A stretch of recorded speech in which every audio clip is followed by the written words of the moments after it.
There were an alarming number of people who would take out the duvet insert, proceed to shit inside the duvet, and leave a thank you note on the wall. Never work in housekeeping.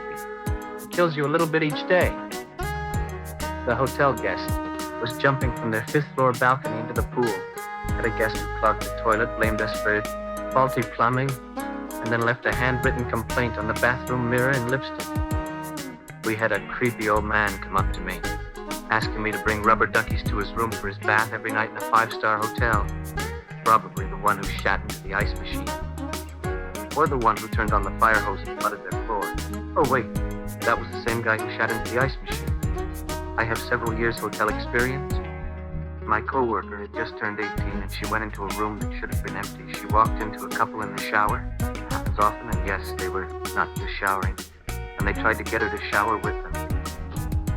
I worked at 2 different hotels, and the amount of guests who don't flush the toilet has always astonished and baffled me. Working a banquet event. This happened to me 2 months ago. A drunk guest went into our ballroom storage area and peed on a whole bunch of coffee station supplies.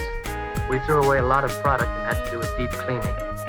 Way back when I first started, we had a guy who was mad that I was the one who went up to his room instead of the petite college girl I was working with. Late at night, front desk gets a call about an overflowing toilet. My dad rushes upstairs with a plunger. Finds out the plunger won't help. The toilet is gushing water because the ceramic bowl is cracked. He turns off the water at the valve and asks, how in the hell did this happen? Turns out that our lovely guests were lighting firecrackers and flushing them down the toilet to see what would happen. Some guest was in the parking lot waving a gun around, threatening to shoot up the place, resulting in a tense standoff with cops for about an hour before they finally took him down, alive. The impetus behind the whole thing.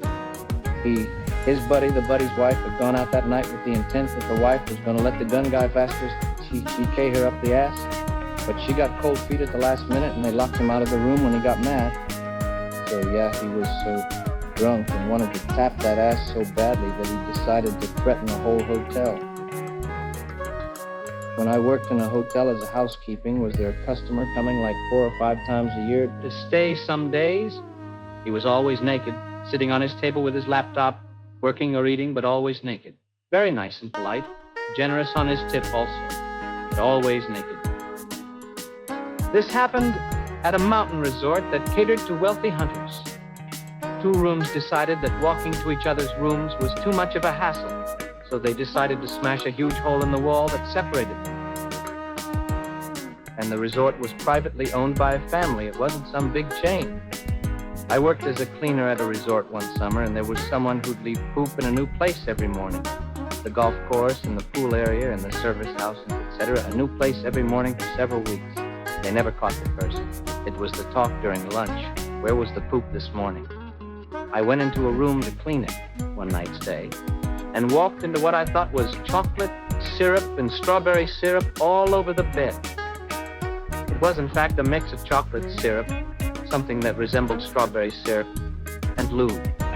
I found a whip and used toys in the bathroom and $100 with a sorry note on the desk. When I was 15, I was a busboy at a local resort, Little America, Cheyenne, Wyoming. Occasionally, the restaurant I worked in would ask one of the bus staff to deliver room service to one of the rooms. They always asked male staff for safety reasons. On one occasion, I was asked to deliver a tray to a room. I took the tray to the room, and a scantily clad woman answered the door. I never went in the room, but you could see there were about 8, 9 men and women in their 60s, 70s, almost all of them nude, in the room. Even at 15, I knew the room smelled like *X. A guest left a briefcase with found $35K in it, and we tried to contact them several times to no avail. After 6 months, the police advised us it was now ours. This went to the staff bonus pot. I worked in a cheap hostel in Lisbon about 10 years ago. We had this very odd guest who'd speak in a super low voice and walk really slowly. He'd also leave random bits of toilet paper around the hostel. Once the cleaning lady found him in his room completely rolled in toilet. For me, it would be about 16 gallons of urine stashed underneath the bed we found while cleaning. It was stored in tons of plastic water bottles bearing different brands, like Polish Springs or Dasani. Once I also found 16 severed fingers in a trash can in a guy's room. I have a friend who has a side job of cleaning hotel rooms. He calls me out of nowhere, cackling about how there were 2 inflatable SX dolls in the tub kissing. There's one in the middle of the room with a paper saying, "Oh no, I've been caught." Working at a luxury hotel, I once got a call to remove a snail from a guest room as it was coming after them, and that they were afraid for their young child. Guess I am paying a lot to stay in one of your executive suites, and the lamp in the living room is not working. This is unacceptable. Me. Is the lamp plugged in? Yes. Of course it is. We need another light bulb. Me. Okay, I will send someone right away. Due to circumstances, the person being sent ends up being me. Me. Asterisk for the light bulb. Please show me the lamp. They bring me to a lamp that one can see within seconds it isn't plugged in. I plug it in and suddenly, there is light. Guessed. Oh, you meant plugged into the wall. Not in the industry any longer. But 2 picked up a red crayon that ended up being a used tampon. In the middle of a damn hallway. We had a guest write a letter saying that the water in the toilet was too high.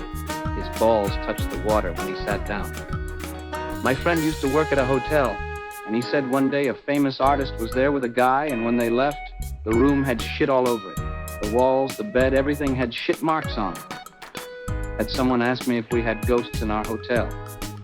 A different person, regular guest, was upset we changed her room to right next door her usual room, saying she couldn't sleep in it. See, the bed faced east. Humans are weird. As manager on duty, a gentleman approached me saying his wife was missing and we needed to call the police.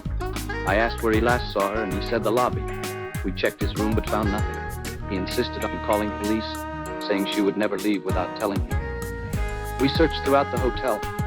She wasn't in the restaurant, bar, pool, sauna, or exercise room. Their car was still on property. I was surprised he wanted me to call police instead of doing it himself. Eventually, I had to call as he requested. The police weren't eager to treat it as a missing person case. I asked if they had been drinking earlier, and he admitted to a couple. Heading back to the bar, I decided to check the lounge and was shocked to see 2 legs sticking out from under the cigarette machine. Somehow she had wedged herself between the back of the machine and the wall and passed out, sliding down to where her feet stuck out under the machine. Their definition of a couple drinks clearly differed from ours. Strange crisis averted. Shortest answer possible, S*X in a glass outside elevator.